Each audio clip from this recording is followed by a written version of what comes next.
দৃশ্যটা দেখে আপনি হয়তো মনে করবেন এটি কোনো মেলার আসর, কিন্তু না, এটি হচ্ছে মাহফিলের একটি দৃশ্য। মাহফিলের এমন দৃশ্য দেখতে এবং আপনাদেরকে দেখাতে আমাদেরকে মাঠে প্রবেশ করতে হবে। তাহলে চলুন আমরা মাঠে প্রবেশ করি। ওয়াও, অসাধারণ একটি প্যান্ডেল, বিশাল করে এই প্যান্ডেলটি তৈরি করা হয়েছে, কিন্তু মানুষের সংখ্যা এত কম কেন? তাহলে আমরা আবারও কি বাইরের দৃশ্য দেখতে হবে?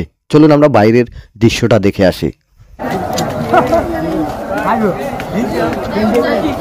তার মানে প্যান্ডেল থেকে প্যান্ডেলের বাইরে মানুষের সংখ্যা একটু বেশি, কেনা বেচায় ব্যস্ত রয়েছে, কেউ আবার খাওয়া নিয়ে ব্যস্ত রয়েছে। এদিকে বিভিন্ন রকমের বিভিন্ন আইটেমের খাবারগুলো দেখা যাচ্ছে, কেউ আবার বাড়ির জন্য কিনে নিচ্ছে। পাশে দিকে কসমেটিকের আইটেমও রয়েছে, প্রিয়জনের জন্য পছন্দ করা হচ্ছে নাকি। ওয়াও, মেয়েদের দারুণ খাবার ফুচকা, এটাকে আন্তর্জাতিক বললেই বলা যায়। মেয়েরা এই খাবারটা অনেকে বেশি পছন্দ করে। আমরাও আজকে এখানে খাবার খাওয়ার জন্য এসেছি, আমাদেরকে দাওয়াত করা হয়েছে। আমাদের পাশাপাশি অনেকে এখানে খাবার খাওয়ার জন্য এসেছে, আবার অনেকে খাবার খেয়ে এখান থেকে বিদায়ও নিয়েছে। দেখলাম যে এটা মাহফিল নামে একটা কলঙ্ক, এটা কোনো মাহফিল হইতেই পারে না।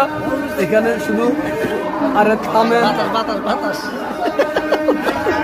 মাসুদ ডাক্তারের জন্য আমি মাহফিলের উদ্দেশ্যে কিছু বলতে চাচ্ছি, উনি আমাকে বাধা দিচ্ছে, সেটা বলতে পারতেছি না। শুধু ওনারা খাওয়ার জন্য আসে, কোনো হেদায়েতের জন্য আসে না, হেদায়েতের কোনো আলো নাই। এখানে শেষ না, আরো সামনে যেতে হবে, তাহলে আপনাদেরকে আরো ভালোভাবে দেখাতে পারবো। মাহফিলকে ছোট করা এবং খাটো করা কোনো উদ্দেশ্য আমাদের নয়। আমাদের উদ্দেশ্য হচ্ছে মাহফিলে মানুষ আসবে, হেদায়েত হবে এবং দিনের কথাগুলো শুনবে। সেখানে মানুষ মাহফিল নামে যে ব্যবসায় লিপ্ত, সেখান থেকে এই মানুষগুলোকে আমাদেরকে বের করে আনতে হবে।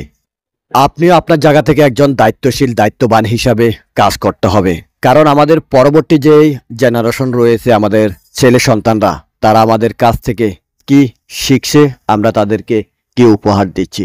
তাই আমাদের প্রত্যেক মানুষের দায়িত্ব হিসাবে এই কাজগুলো করতে হবে, ছেলে সন্তানকে সঠিক রাস্তা এবং মানুষকে ইসলামের দিকে মুভ করা। চলে যাব এবার মাহফিলের হোটেলের সামনে, যেখানে খাওয়ার আইটেম তৈরি করা হয়েছে সেই হোটেলের সামনে। তবে আমাদেরকে টিকিট কিনতে হবে। আমাদের পাশে একজন লোক রয়েছে, আমরা ওনার কাছ থেকে 2টা টিকিট কিনবো। চলুন দেখে আসি। কপিল আমাদের পাশে রয়েছে, কপিলের মাধ্যমে আমরা 2টি টিকিট কিনবো। প্রতি টিকিট 50 টাকা করে, 100 টাকা। তাহলে আমাদের জন্য খাওয়া প্রস্তুত। দীর্ঘ সময় লেগেছে আমাদের এখানে এই টিকিট নিতে। 2টি টিকিটের জন্য আমাদেরকে প্রায় 1 ঘন্টার উপরে এখানে সময় দিতে হয়েছে। এখন এই মুহূর্তে আমরা যদি আপনাদেরকে বলি, রাতের ঘড়ি 10টা, রাতের এই ঘড়ির 10টার সময় আমাদেরকে এখানে 1 ঘন্টা সময় নিতে হয়েছে।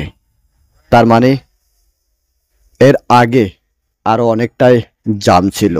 আমাদের এখনও কিন্তু টিকিট নেওয়া হয়নি, টিকিটের জন্য চেষ্টা করা হচ্ছে। পাশাপাশি আরও অনেক বাইকেও দেখা যাচ্ছে, তারাও কিন্তু আপ্রাণ চেষ্টা করে যাচ্ছে শুধু টিকিটের জন্য। চলুন কতক্ষণ সময় লাগে সেটি আপনারা দেখবেন।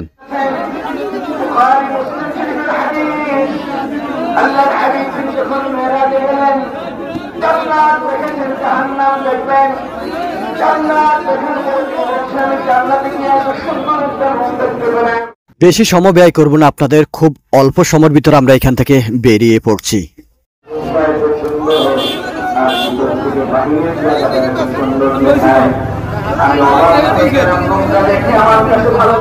অবশেষে 2টি টিকিট সংগ্রহ করতে পারলাম।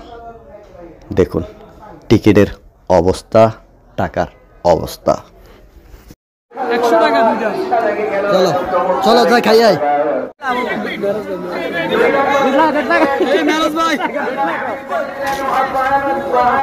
এখানেও দীর্ঘ সময় লেগেছে। মেরাজ ভাই ধাক্কাধাক্কি করে ভিতরে ঢুকে পড়ছে, আর আমরা এখনো বাইরে। ধাক্কাধাক্কি কন্ট্রোল না করতে পেরে এক পর্যায়ে তালাও মারা হয়েছে। আবারও কিছু সময় এভাবে দাঁড়িয়ে থাকতে হয়। এক পর্যায়ে তালা খুলে দেয়, তালা খুলে দিলে আবারও ধাক্কাধাক্কি শুরু হয়।